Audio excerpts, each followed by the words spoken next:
I'm Nick DeMayo. I'm the Director of Instructional Design, the Office of Graduate and Professional Studies. Worked on an online course here at American University in several of the different schools, and my expertise is in aligning learning objectives with the content of your course. So in terms of AI use, I'm pretty AI moderate.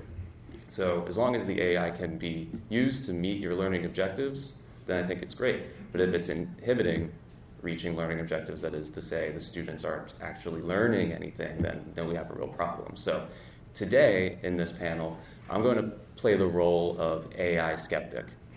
So maybe on the one hand here, with Professor Nuamah, Kwaku, we have a curious and eager faculty member, right, to engage with AI. And on the other side here, joining remotely in a minute, we have a student named Devin, who is probably, of the three of us, the most AI expert, and is eager to use AI in his classes to, say, gain an advantage in the sense that it does make some kind of learning easier to do. So we just want to make sure that the faculty member here, you taught Devin, correct? And with our students, we start this conversation about how to handle the meeting in the middle. So again, I'm Nick DeMayo, and I'll pass it up to Kwaku. Good morning, everyone, and thanks for coming to our panel. So as Nick said, my name is Kwaku Nuamah, and I teach at the School of International Service. Our third panelist who will be joining us remotely, he's in California, so it's super early for him, is Devin.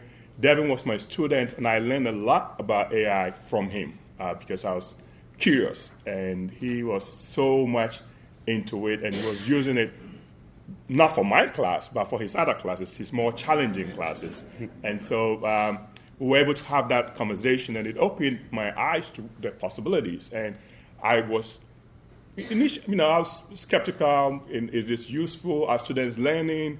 But then I became more worried about the opportunity cost of, having a zero tolerance policy, and then all the things that we could miss if we don't open the door because we are afraid. And as I got into AI, applying it, but also getting into the policy dialogues around it, I realized that there was something there, and students are already using it. I hate to bust your bubble. Your students are already using it. If you talk to them about it, they will tell you. If you open that space, they will give you feedback in terms of how they use it and what they have a lot of questions about its applicability to the things that they're studying and the ethical issues. Students are a lot more sophisticated about this stuff than we are. And so I've come a long way. I learned a lot, and then I realized that the more I use it, the more I understand the pitfalls, and also the better I am able to tell when students are using it to cheat and not using it the proper way. And that's when we started discussion. I'll share some of my personal examples from class. Just last semester, I had 3 different classes. One class that thankfully you couldn't use AI for because of the content that was required. But another class where AI was very, very, very useful, and then we had to walk through what you could use it for and what you shouldn't use it for. And the students were always the ones leading the way. My undergraduate students are much more well-versed on this than my graduate students, who are usually just trying to do the best work they can. The undergraduate students are struggling with the same issues that I'm struggling with. And I realize that when I listen to them, I learn as much as I can. And then I'm better able to give them feedback because there are things that they don't see that I see. And so, thank you so much, Kwaku. Let's start by airing it out, right? What are the real concerns from a faculty perspective on students using AI in ways that you don't know, firstly, that aren't transparent, and secondly, are practically ruining the chance of them learning? So, Kwaku, turning it over to you, from your perspective, what are the biggest ethical worries about students using generative AI? Maybe even yourself using generative AI, if you want to touch on that, and your learning in your discipline at the moment. So the fear is that you find shortcuts and you become addicted to them. And then the question is, what do you miss by not doing things the hard way? And I struggled with that. And that was really the reason why initially I wanted to. By the way, the instructions, the directions that we get from the school is not sufficient because it's mostly, it ranges from, kind of a zero tolerance to some sort of adjusted applications. And it's not clear. I try to follow the rules for my last exams, and I couldn't use this. In the end, I had to improvise completely.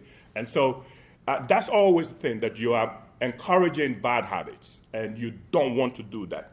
But there are also bigger issues, since you talk about ethics. Students are going to use AI for their work. And so if you create an environment where they cannot come clean and tell you how much of their work was done with AI because they fear being penalized, then they have to lie to you and present work that they didn't do as their work. So that's the biggest ethical issue for me. There's also this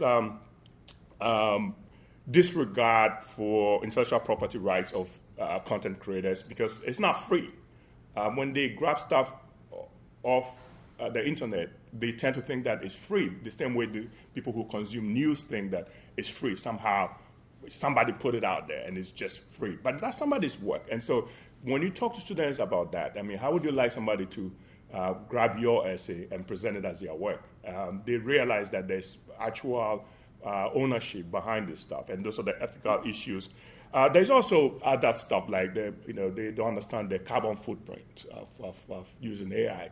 When you do a common search on AI, it uses about 10 times the energy that a simple Google search will use. And students, and some of they are more intuitively interested in these kinds of environmental issues. So when you bring it to their attention that, look, if you search for something on Google versus if you search on, but now it's beginning to bleed into each other, because when you do a search on Google, let's say, their AI is responding, and it's using 10 times the energy to answer that simple question. So students, somehow they understand that as well. And of course, there's also inequality in terms of across the platforms. And so one of my classes, I teach a global inequality and development class. We spend a whole week on that, looking at how AI is actually cementing global inequality. And they are sensitive to stuff like that. So those are the ethical issues. There are a whole bunch of other issues that we can get into in terms of the ability to learn properly, to understand the scaffolding that's required. What tasks can you designate to AI, and what tasks do you have to do yourself? That requires a little bit more understanding of but also pedagogy in terms of the professor. How do you teach that? How do you build your curriculum around that to the point where the students are not just hearing from you? Because I realized from I also learned a lot about AI from my daughter. My daughter is in high school. And when we dive into school, she tells me a lot. They are much more, she's at Washington International School, they are much more advanced in terms of their tolerance of AI than we are. And so they have various classes. They have all kinds of tools that you can use for this, you can use for that. So I ask questions and I listen. And it's just incredible what young people know if we create a space to allow them to freely discuss things that they can and cannot do. Because I think the ethics is at the forefront of their thinking as well. So.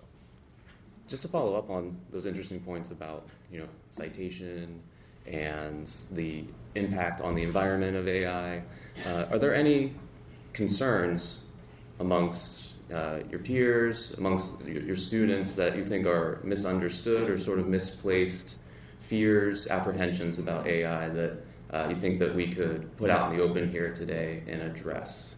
Okay, so two. I have a lot of concerns, but let me talk about two. Mm-hmm. One, the fear is that students are always looking to cheat. But that's not my experience.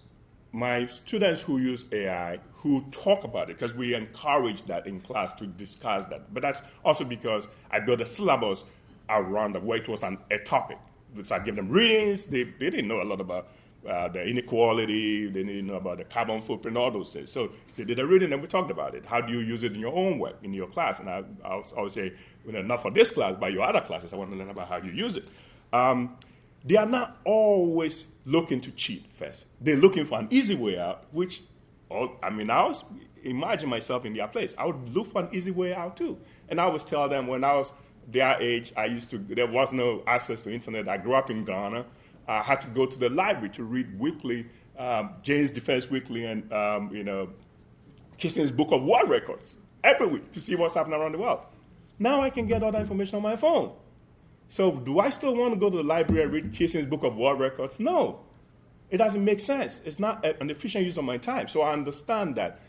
Now the problem is that you get addicted to that easy way of doing things, and there are other things. And there are things that you cannot solve using that route, but you don't know that yet, and you don't know what you don't know. And so it's part of it. And I always approach that issue as you are looking for answers. You're not necessarily looking to cheat. And so let's talk about it. Let's talk about how you can use this to find answers that you need without building on bad habits. And then we get into a whole bunch of stuff. The other thing that I want to talk about is the fact that we tend to assume that when students use AI, they are not learning, but they are learning.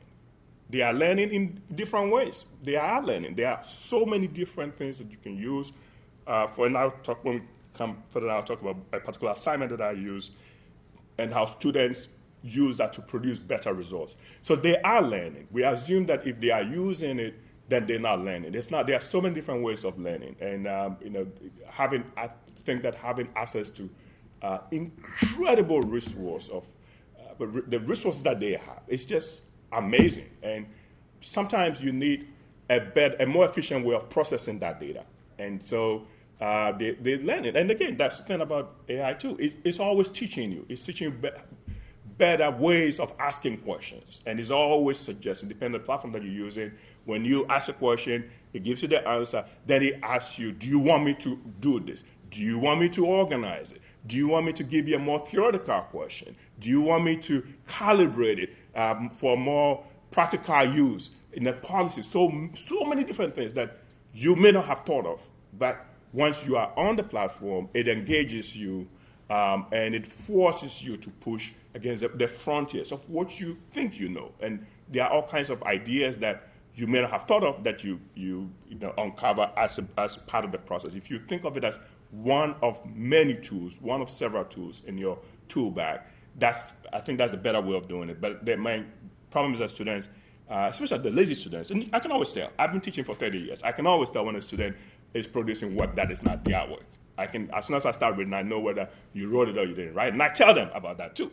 And I discuss instances where I've caught students who cheated, and I discuss it in class. They laugh about it, but they know that if they do it, I'm going to catch them. Because if I caught somebody else, I'll probably catch you. But I'm not looking to catch you. I'm not playing cop in class. I'm trying to figure out how to use this new incredible resource to enrich the learning experience for everybody without losing some of the other things that it cannot teach you. And so that's how I approach it. And I come in there, I assume that they are doing their best work in good faith. I trust them. And that opens the lane for a collaborative dialogue around this stuff.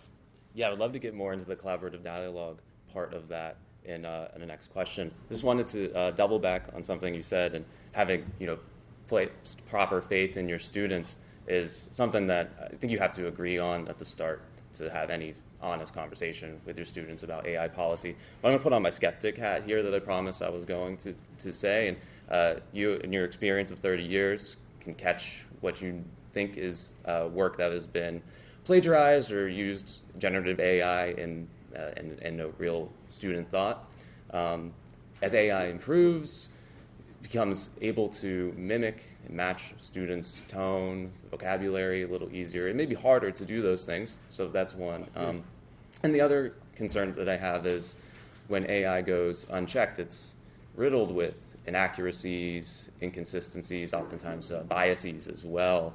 So the student maybe has taken an easy way out, for one example, as you mentioned, but they also may be ill-informed. And then I think we have, as faculty, as staff, a real responsibility to check them when they've got something wrong. If we let it possibly slide, this inaccurate information, then we have definitely not the learning that you've aimed to achieve in your course. So let's talk about that, co-creating the AI knowledge and the AI policy together.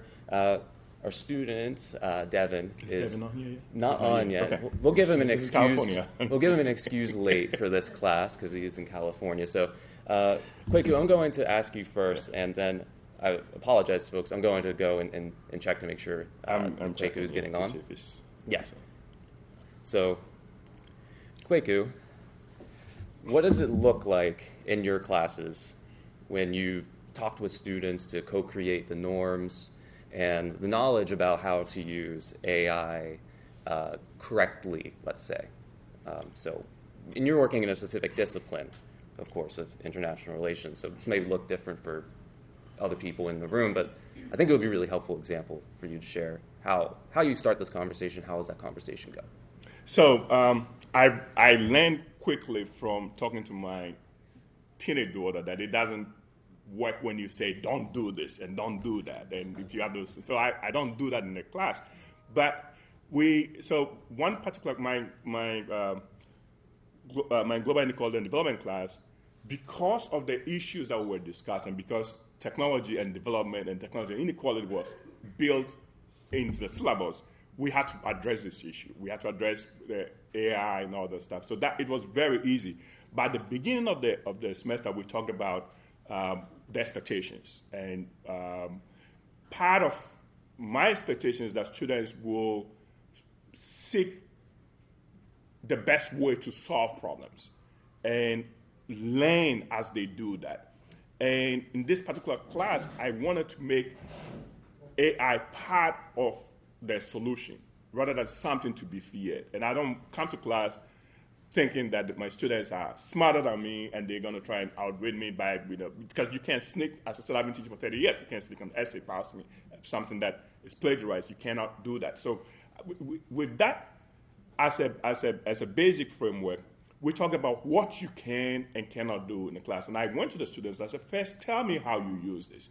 And tell me what you think you could get wrong if you rely on AI only. By the way, there are students who are not using AI at all. In one of my classes, a bunch of students said, I don't use it because I think that it's going to harm my ability to do research, and then back and forth. And other students like, no, you have to use it because you're learning new things, and times are changing. As I always say, when the music changes, the dance must change, and the music has changed. So the joke is on faculty if they're not adapting to the new times. But in this class, we talked about the ethics of AI use, the cost benefits of using it, relying on it, letting it lead your research rather than it becoming a supplemental tool for doing the research. The research must always start with the student, and then these are the tools that you use. Then we talked about how to apply to a particular project that we did in the class. So the class was built around solving problems, and one of them, so I'll give students a particular problem.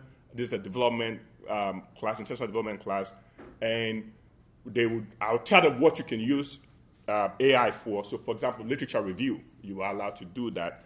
You were also allowed to use AI to help doing budgeting work, but also a Gantt chart, for example. If you didn't know how to do a Gantt chart, AI could do that for you.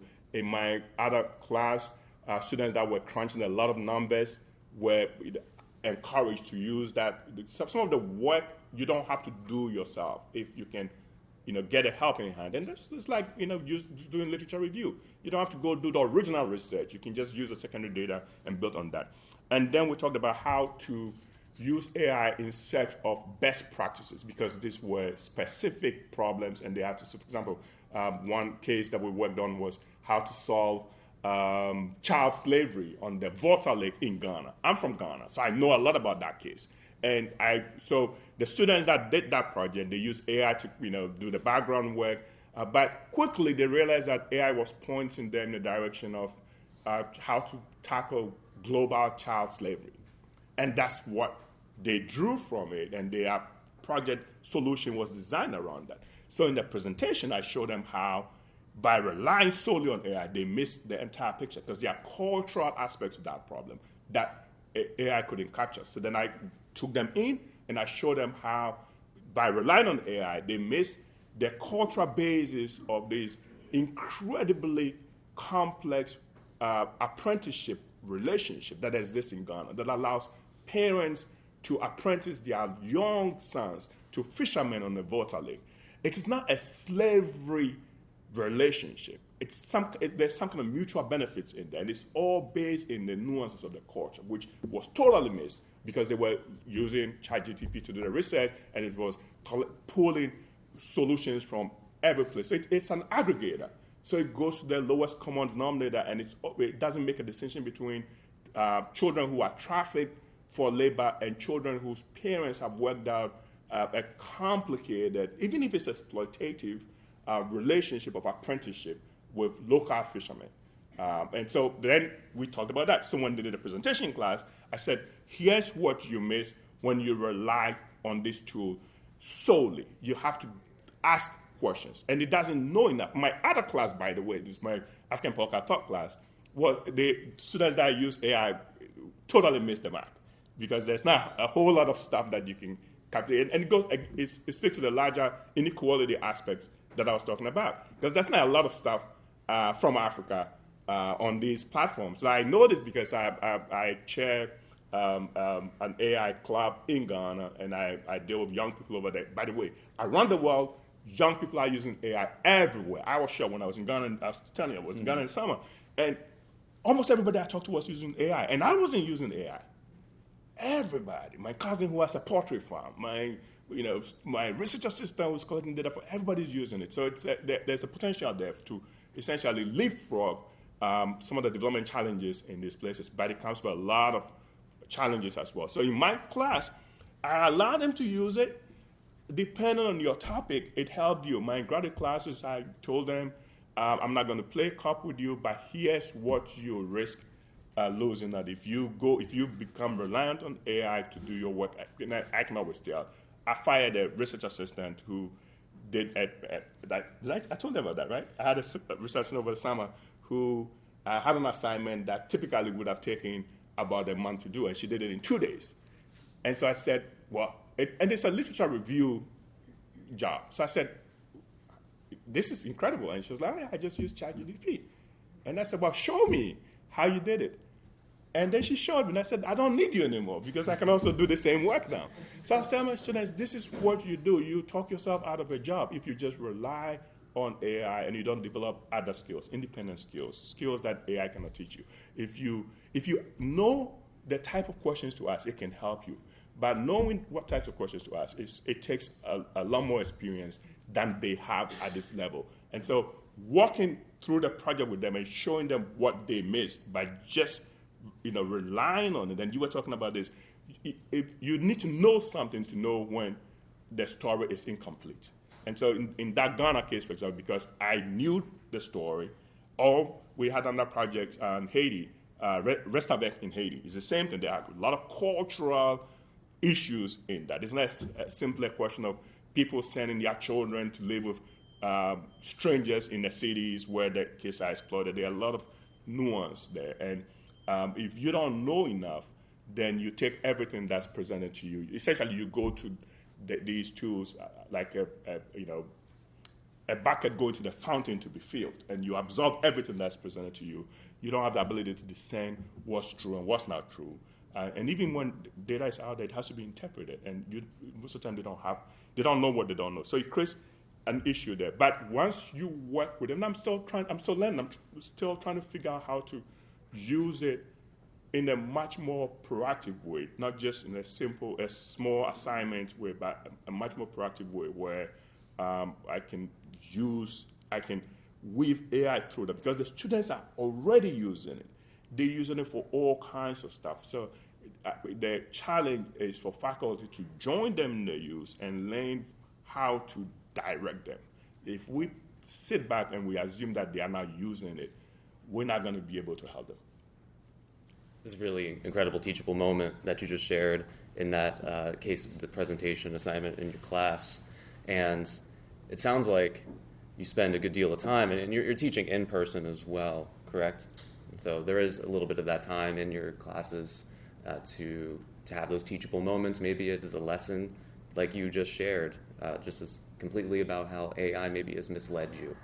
I'm going to put on not necessarily my skeptics hat, because I really love that, and there's nothing even wrong with that. I wonder if faculty, especially those teaching in other platforms like hybrid or online, have that much time to have those teachable moments.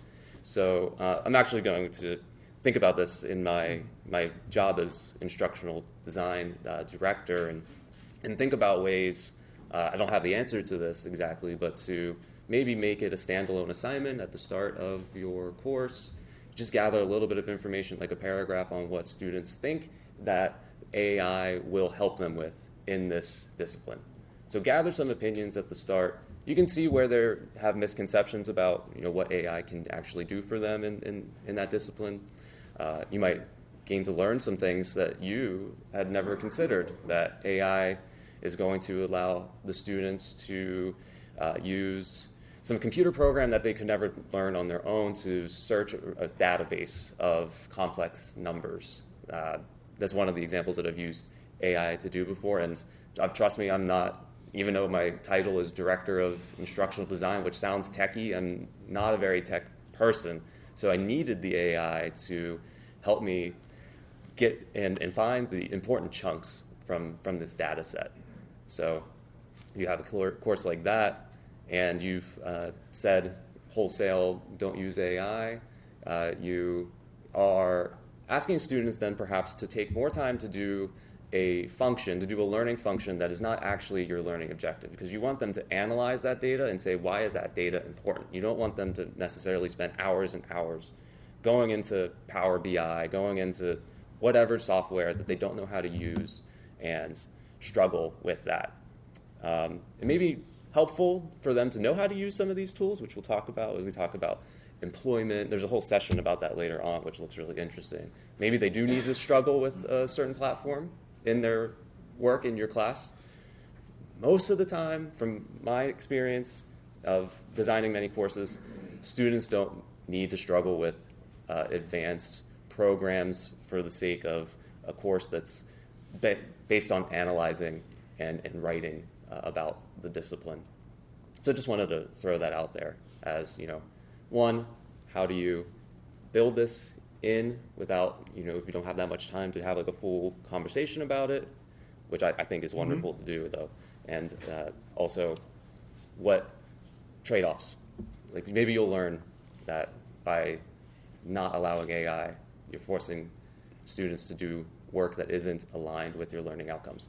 So talking now, we'll kind of segue into the faculty responsibility as well to be a trainer of AI. And my question for you, Kwaku, is to what extent is it the responsibility of a faculty member to teach students how to use AI responsibly?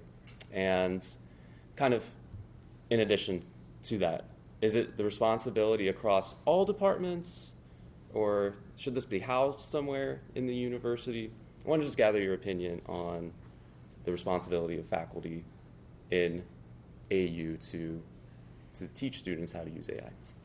Well, I think it's our responsibility, whether we like it or not, because students, we are molding lives, we're molding young scholars here, and students look to you for leadership. And that's why I decided that I wanted to learn more, because they come to me, and they look to me for, guidance. So I can't guide them if I don't know what they are using. They are already using this stuff. I kid you not, they are already using it. A lot of students are already using it. They realize the potential more than we do. And I'm always troubled. The story I'm sure you've come across is 1986, where there was a protest in Washington, D.C. By the Math Association people against the use of calculators in classes. Yes, right down Connecticut Avenue.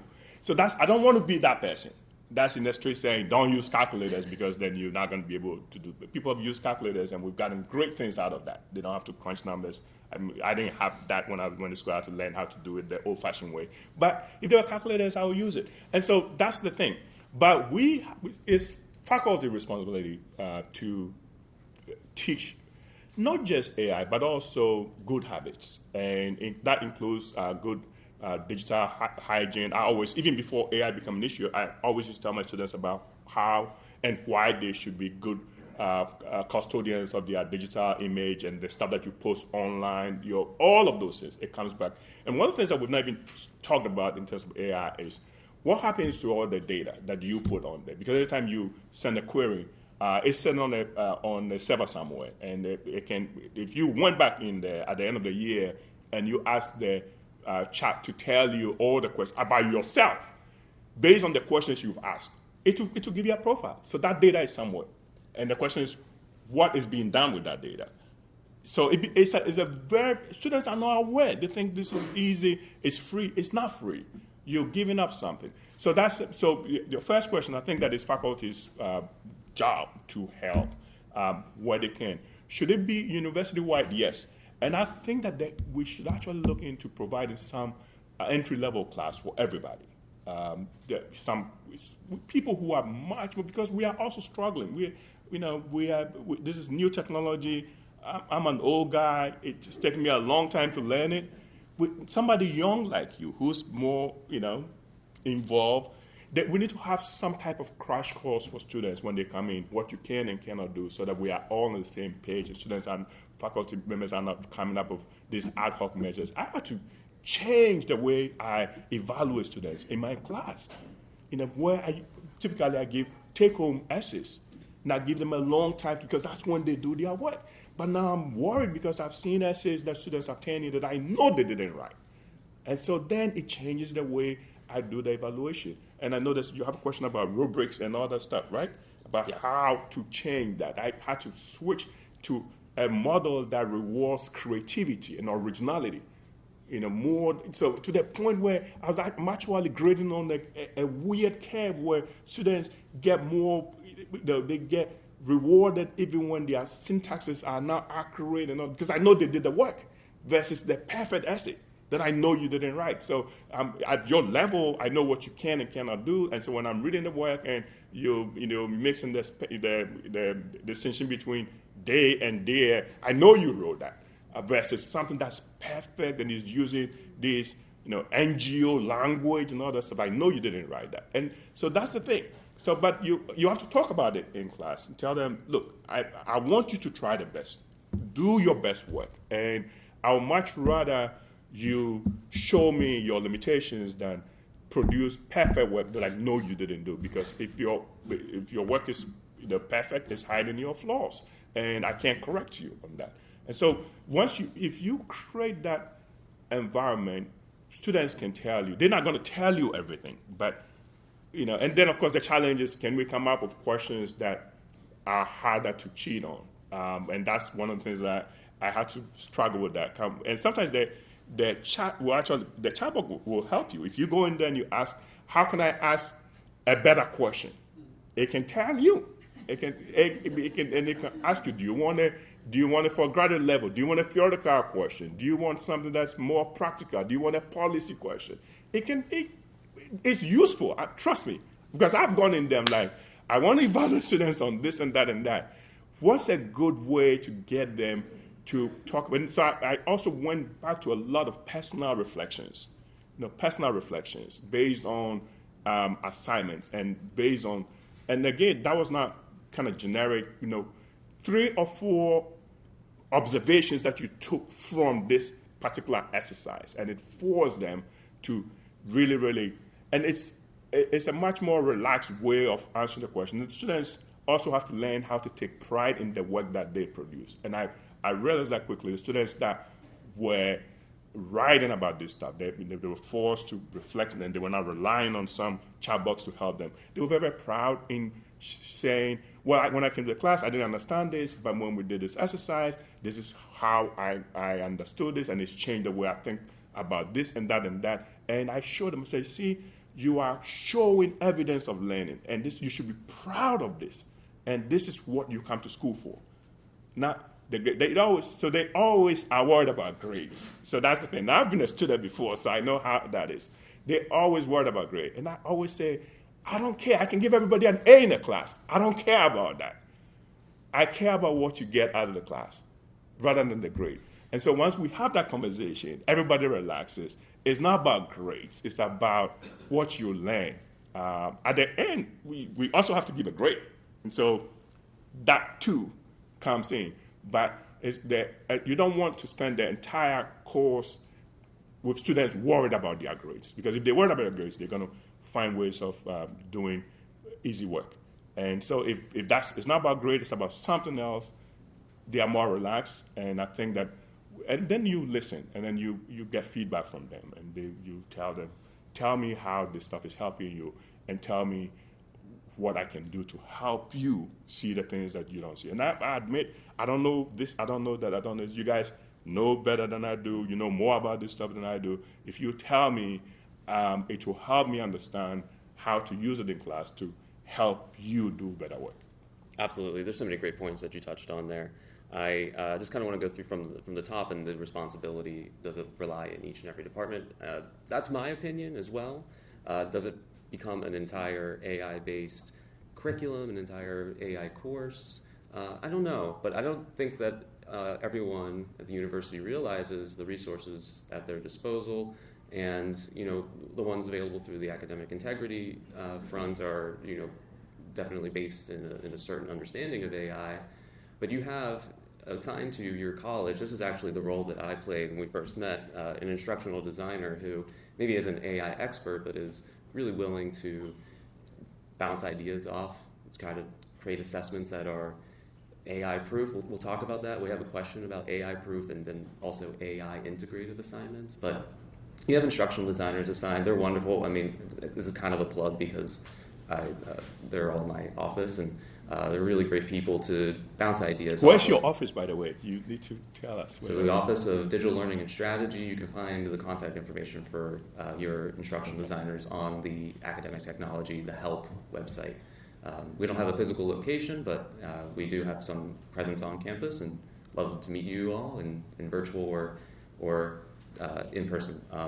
Anyway, enough about our office. I wanted to touch on personal reflections as this AI-proof assignment, and then segue into, we'll just talk about assessments, how to integrate and how to AI-proof them, and what are some issues in there. But I read in the Chronicle of Higher Education how personal reflective essays think that they're AI-proof, right? That AI can't know who you are. They are becoming more and more AI integrated, for lack of a better word. Students are using generative AI to talk about themselves. They're feeding in some experiences that happened in their lives, some anecdotes and things, and then AI is producing a polished piece. In the sense that it's an essay of 5 or 6 pages, however long, but it's not what writing can be, which is like really hard experience of going through thoughts, emotions, how you felt in that time, and reflecting on that. So the learning objective hasn't been met. It's been turned in, but it isn't a sign of the internal metacognition that happens when a student does reflection. So I really like the assignment that you drew up, is particularly in your discipline, of course, where you have to make observations. Maybe you keep a journal during your courses. Maybe that's an assignment in itself. I think journaling is actually a great AI-proof assignment because it doesn't necessarily prioritize knowing the answer, but engaging in the process of learning to the end goal. So you have a reflection where you ask students, okay, take your journal entries or take some observations that you come across in class. The AI didn't go to class, and if you're teaching an online class and you have a synchronous session, don't allow AI chatbots in there. Don't allow your students to use AI to summarize. The skeptics hat, I'm maybe being too much of like a police officer here, I understand, but the laptop policy, don't let students record ChatGPT on their computers, because that's doing that metacognitive work that I was talking about, and then getting information from their peers, from yourself, and recollecting, thinking about it. So I hope that's helpful to think about students taking notes, doing that work on their own, and not kind of offshoring that to an AI chatbot. But let's talk more about, unless you wanted to jump in. No, it's challenging. Yeah. I don't want to sound like it's easy. It's challenging. I've struggled with it, like with a semester long. it's very, very, very challenging trying to, figure out the best way to do this. And I'm glad that you are leading this effort, because the other thing is that you don't want some, uber tech guy, who's all into AI, and the faculty cannot even go talk to that person. You want somebody that's in the real world where we are, where we're trying to do the best we can with a new technology that's coming at us, really fast, and we're struggling. We're trying to figure out how to best use it. So, but it's a challenging thing, and you always have to go back and tweak things, and you have to learn from these experiences. So the feedback, we're talking about the reflective essays and all those kinds of stuff.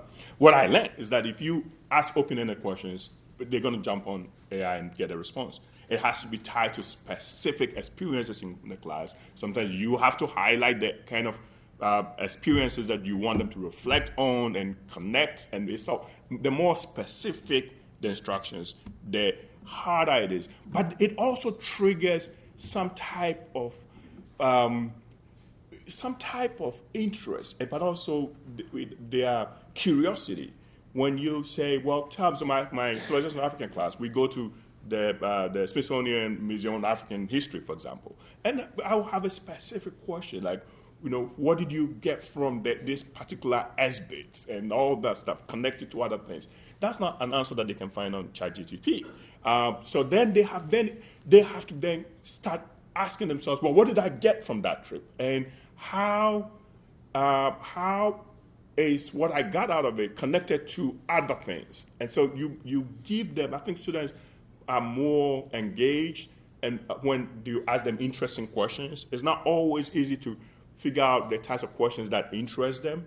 Sometimes it's esoteric in the way we approach this kind of stuff, but you got to figure it out, and you have to tweak it, and you have to try and think like a young person in a way which is hard to do because I'm not a young guy, but I always have to try and figure out how would they get this, how are they reading this. And when you ask the right questions, they don't feel like they have to jump on the internet to look for an answer, because they were there.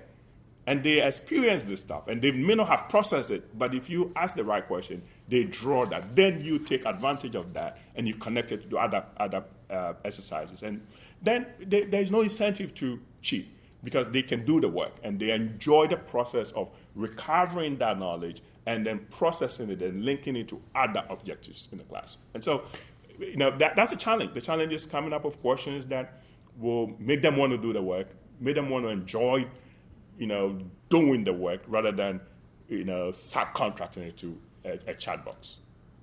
Absolutely. And it sounds like in your course, one of the major learning outcomes is to develop nothing else like an intellectual curiosity about the subject, which comes through reflection and probably some discomfort as well, where you're not sure if you've reached the right answer. You will be graded on what happens at the end of the course. Whether you've reached a right answer or not is often a concern, when at least a lot of uncomfort, which could lead students to go to the AI who, in their assessment, isn't wrong about it. But it sounds like if you have a course learning outcome that is derived in creating curiosity, that is a wonderful place to start for making your course a little bit AI resistant. But then my question now is, how do you grade that? So also grading you on your participation and your accountability and your understanding that this is how you operate within a society, that you have to do your work and not look for, yes, you may be using AI to cheat a professor, but when you use AI, you're also cheating your friends, because you're denying them opportunity to learn in a collaborative environment. So once you put that framing on there, then they understand. Then I always tell them, I know that it's hard to do group work, because I hated group work when I was in college too. But that's part of how the world works. Not everything should be easy. And so they are in there, and then you check in with them from time to time, so you get all kinds of stuff. Where students will tell you who's not doing their work and who's doing shorty work and other stuff. But they take pride in that. When they do the final presentation and they are out there and they are presenting their solutions, and everybody gets to chime in and ask a question, and the person that did that portion of the project takes ownership and explains the thinking behind it. I see them. They are so happy to be doing this stuff. And my class, I've actually had people bring their parents into their class to sit in the presentations. You're proud of your work. That's why you're bringing your parent in there. If you use ChatGPT to do the work, there is no ownership and there is no pride if you didn't create the work. And so it's trying to get students to understand that it's not simply just a good grade. It's also learning how to be a productive member of a team. And so once you break it down to that level, they want to do not, as I said, my assumption is that students are trying to do a good faith effort in the class, that they're not trying to trick me, they're not trying to cheat. That's not where I am. I don't start there. I start from a basis of trust and a basis of expectation that you do your best work, and a basis of expecting that you will learn something in the class that will make you better, and that you would want to take ownership of the process of becoming that better person. And so that's not something that you can. And then if AI can help you, God bless AI. But AI cannot do all of that stuff for you. You have to eat your broccoli by yourself, and that's part of it. And the students as I said, my undergraduate students, they love that. They love being invited in to the sausage factory to participate in the process because they really want to learn. And when you involve them, they are very happy. They take ownership of the process, and they become a partner in developing this stuff.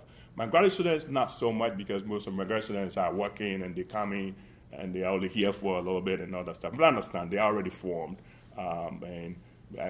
Those that want to do extra work, they come in, and we talk about methodology.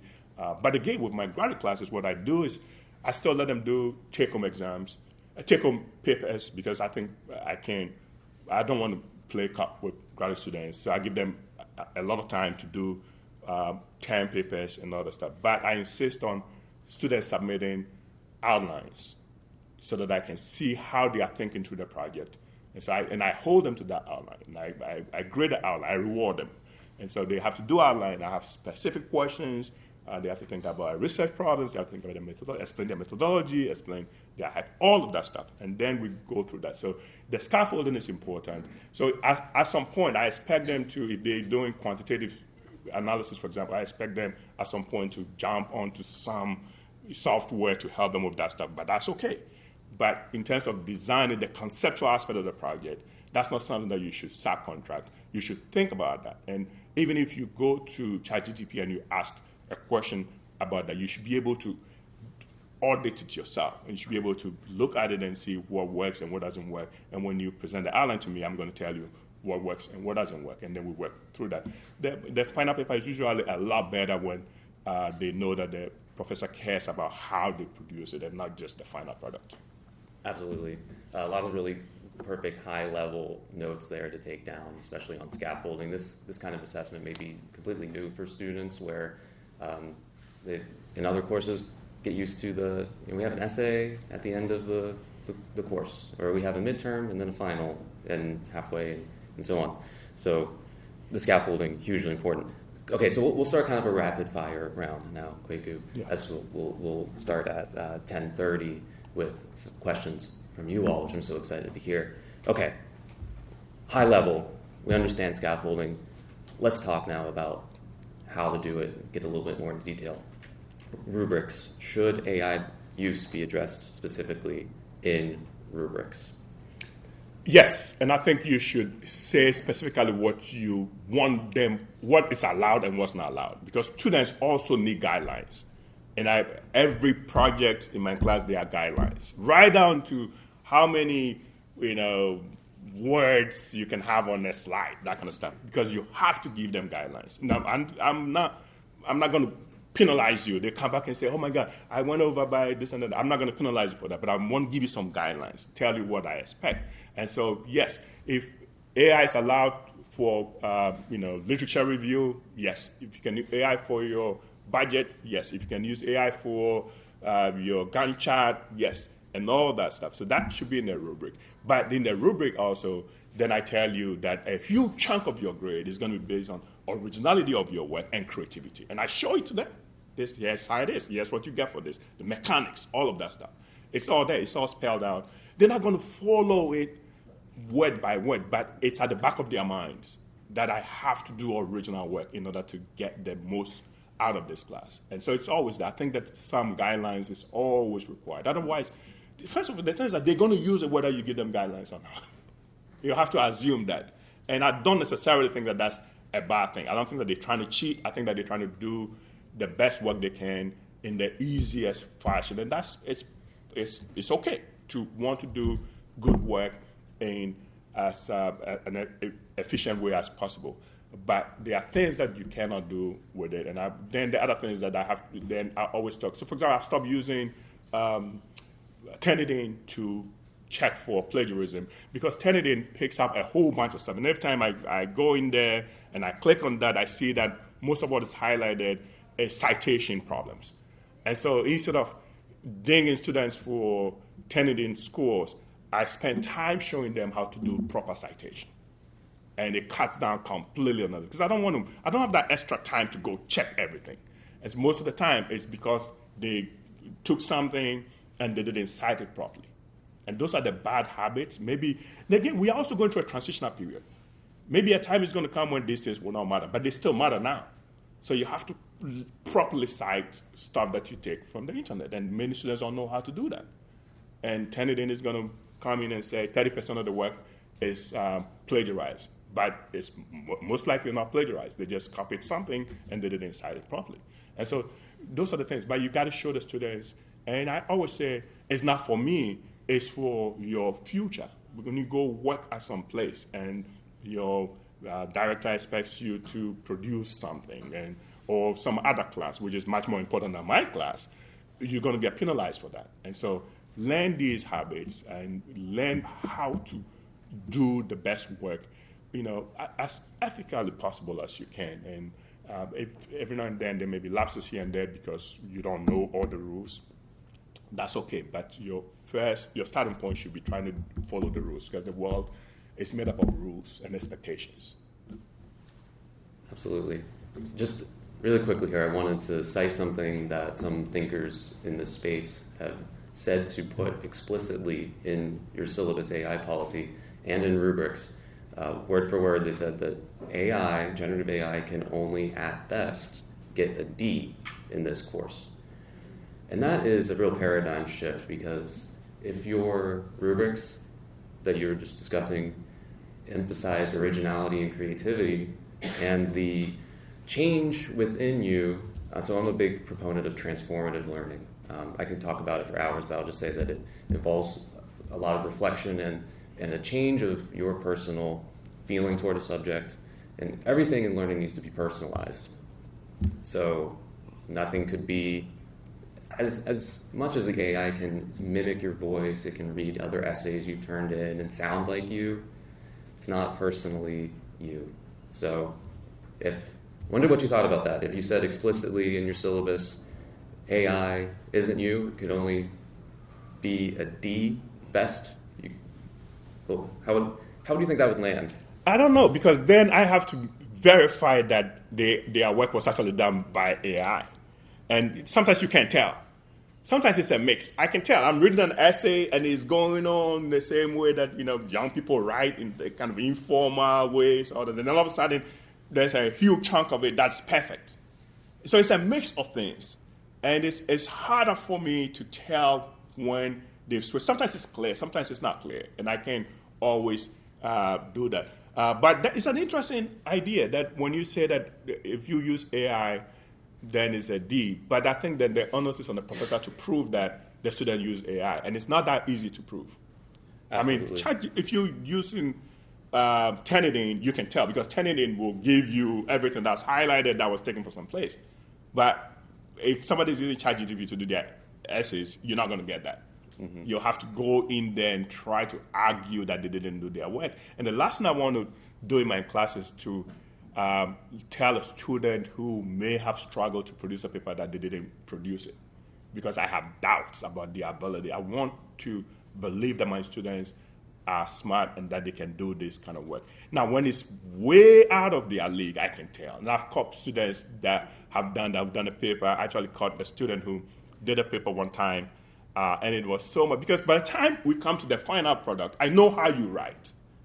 I know how you write. I give a bunch of small exercises, all that stuff. So I know what you can do and what you cannot do. So if the final paper comes and it's, fantastic and all that stuff, I have my doubts. And in this particular case, I don't know if I told this story. I went in there and I looked, because I know how to do a lot of these kinds of stuff. So I went into the properties and I looked at when the paper was written and that kind of stuff, and I found the name of a different author.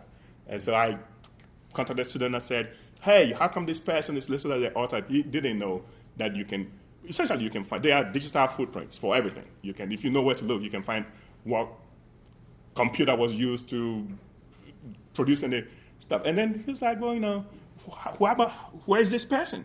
And why is she listed as the author of this paper? And then he had to explain. It was a Kenyan woman working for a British essay mill who had done his work. And I showed him all of that stuff. And then, she had a LinkedIn page. I showed it to him. I said, this is where your paper came from. And he didn't know. He just paid somebody to do the paper, and then the paper was turned in, and he submitted it. And I knew that he didn't write it because he had been in my class for a couple of weeks, and I knew what he could do and what he couldn't do. He was a busy guy, so, and he could just have come to me and said, hey, I don't have time. I've had students who've done that, who've said, I'm busy, I'm working, especially this is a problem with graduate students because they are working and they don't have time for a lot of this stuff. And sometimes they have to travel and all this. And so, they're always looking for shortcuts. And the students come and say, I'm struggling with this stuff, help me do this. I can give you an alternative assignment. In graduate school, some of my exams were oral exams. And I've thought about doing oral exams here, by the way. Last semester when I was struggling with how to evaluate students, I was like, maybe I should do my econ exams with oral, 2-hour oral exams. Well, if there's two professors, they're shooting questions at you. I don't want to, because it can be traumatic for some students who are not used to that, particularly if that's not how we've been doing things. But if that's part of the component, then we should introduce that and let students know if maybe you can come in and come and have a chat about your work, and maybe that's 10% of your evaluation, that kind of stuff. But I can always tell. But I don't want to say if you use AI, it's automatic D, because the challenge of proving that the work was done entirely with AI is very hard to do.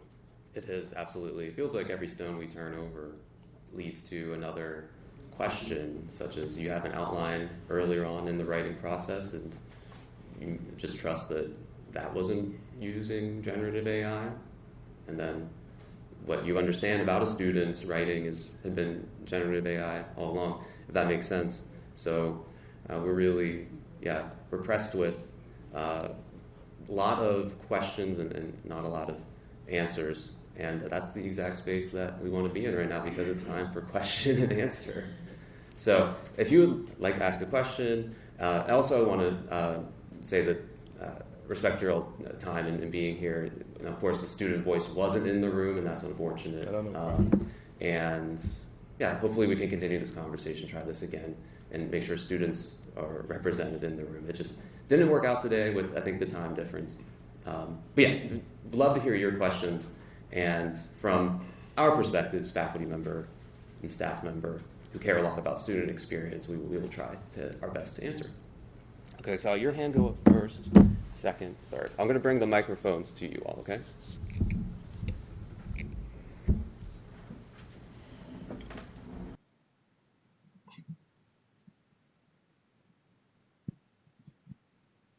If you would send it to the next person who wants to answer the question. So I have a quick follow-up to your scenario where you did have clear evidence that someone used AI.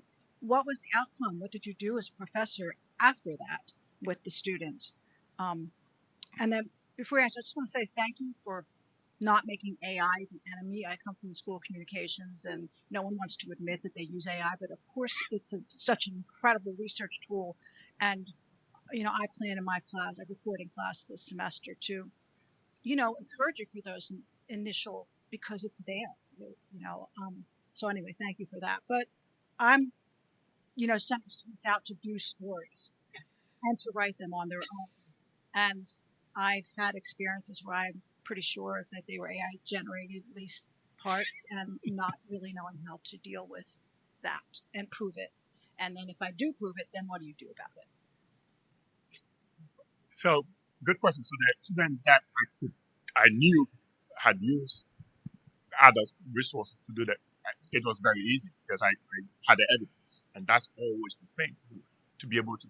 With if you use Kennedy, show that this was copied, but if they pay somebody else to write an essay, is that different from going to the writing center? The writing center helps you; it doesn't write the essay for you. So I was showing the student this is what you did. This is the previous work. I had the evidence of previous work that he'd done in class and the final product. And then he said, well, that my writing should have helped me. And I said, that's not the case. I said, I'm going to give you a second chance. Write a new paper for me. And unfortunately, he never did. And so the default grade was a bad grade. Because he missed that whole assignment. But I simply said, okay, I'm really glad you have to write a new paper. And he didn't do it. Yes. And that's the danger. Once you rely on somebody else, when you call that, you cannot produce the same one. Some kind of consequence. Oh, yes, absolutely. Yeah. Okay. Absolutely. Thanks.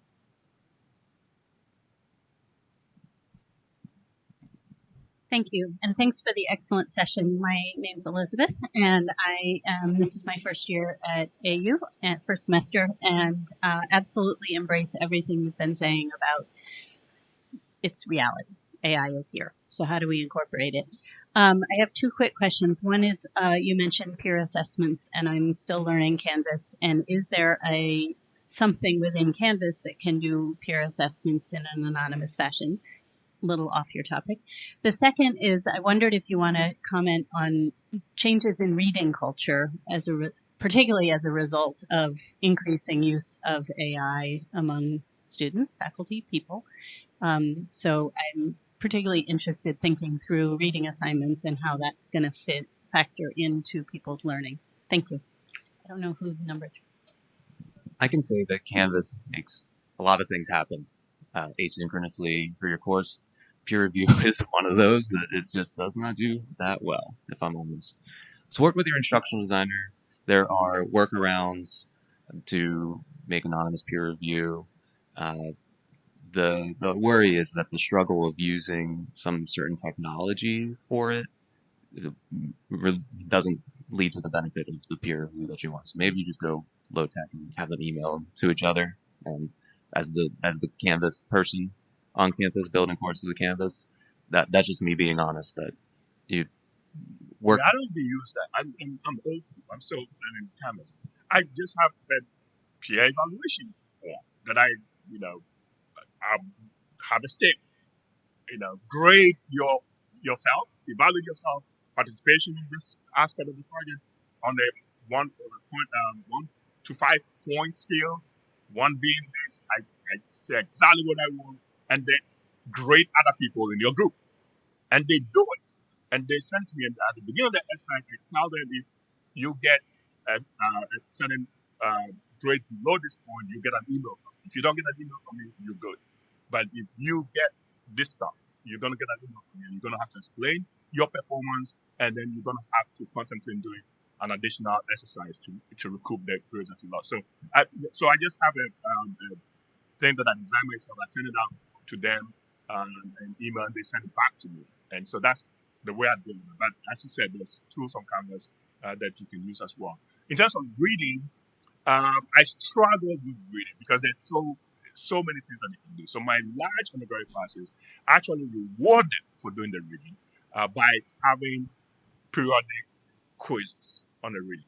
And we typically will have 5 quizzes unannounced. It's only 5 questions. It's multiple choice, and then I'll pick the best 3 or 4 results. And so students sometimes miss stuff.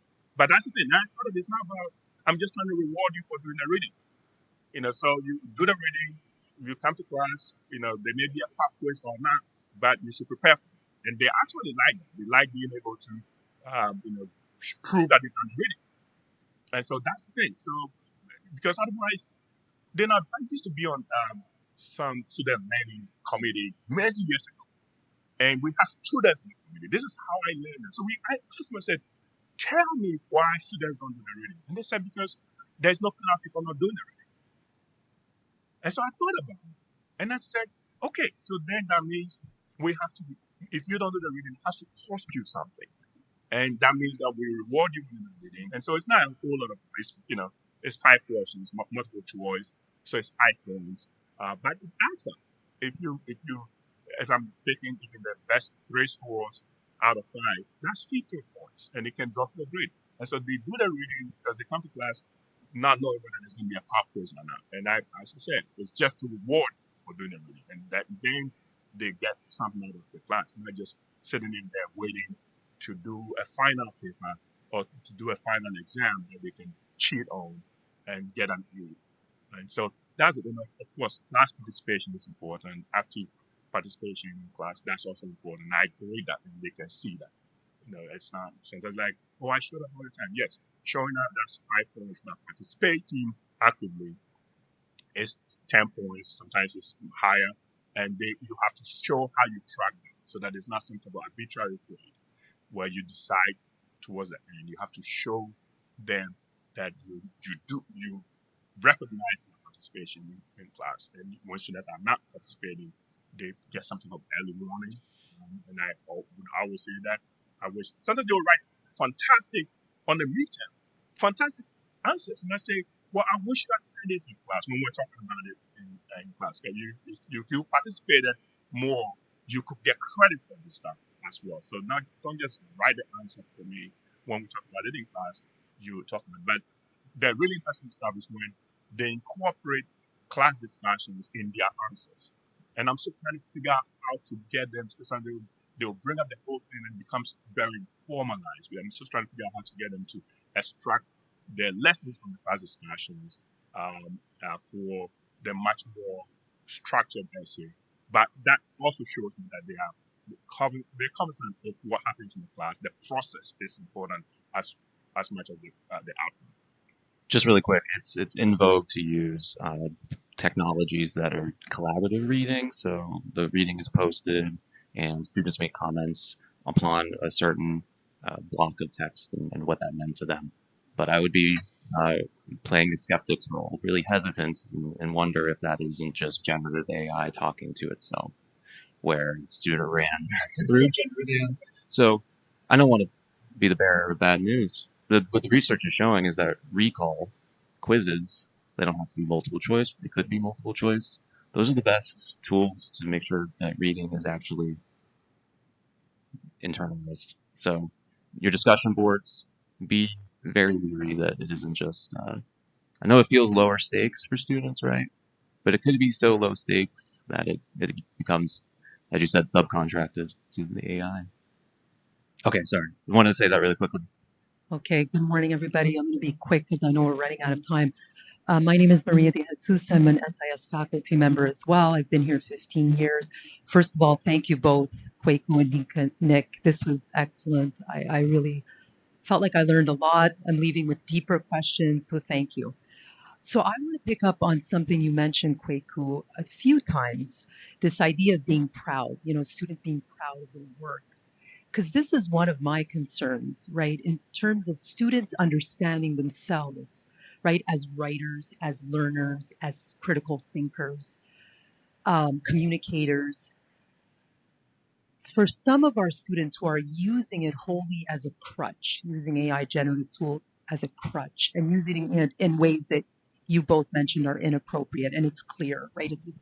It's not even a question, right? That it's clear there are very specific inappropriate ways to use AI generative. So I'm talking specifically about that subset of students, but not only those. I guess it kind of probably goes to other students too.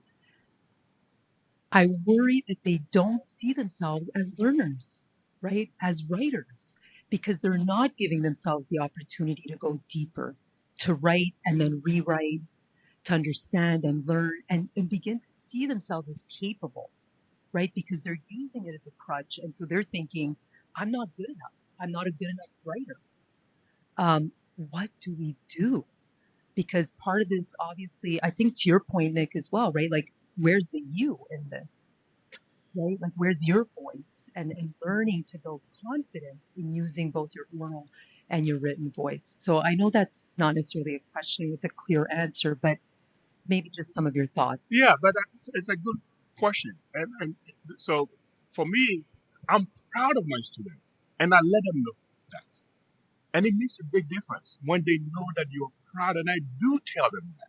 When I read the essay that's well written, I do tell them that. I'm very proud of your ability to talk about this stuff in the way that you're struggling with the issue. So that type of feedback helps as well. It's not always just pointing out what they did wrong, but also telling them what they did right. And when you are proud of them, they are also proud of, and then they want to make you proud. That's how I was telling my students. Several students bring their parents to class to come sit in there because they know that they will do a good job, and then they will, they can do things that their parents will be proud of. And so that's the thing. It starts with that, and you let them know that this is the process.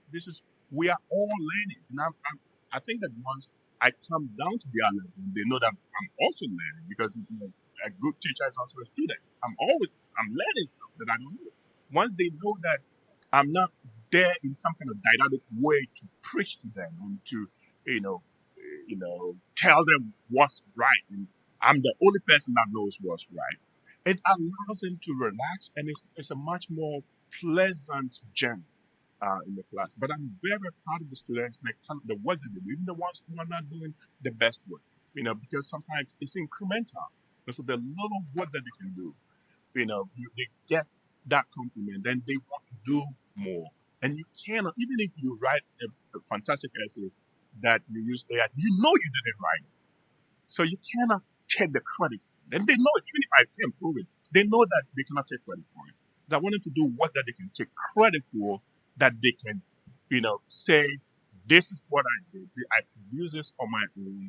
I may have done this some help, but I produced this on my own. And I'm very proud of what I've done. And I let them know it all the time. This is fantastic work. Here's how you could have made it better, but this is fantastic. When I was your age, I probably couldn't have done something like this. And it changes the dynamic in the class completely.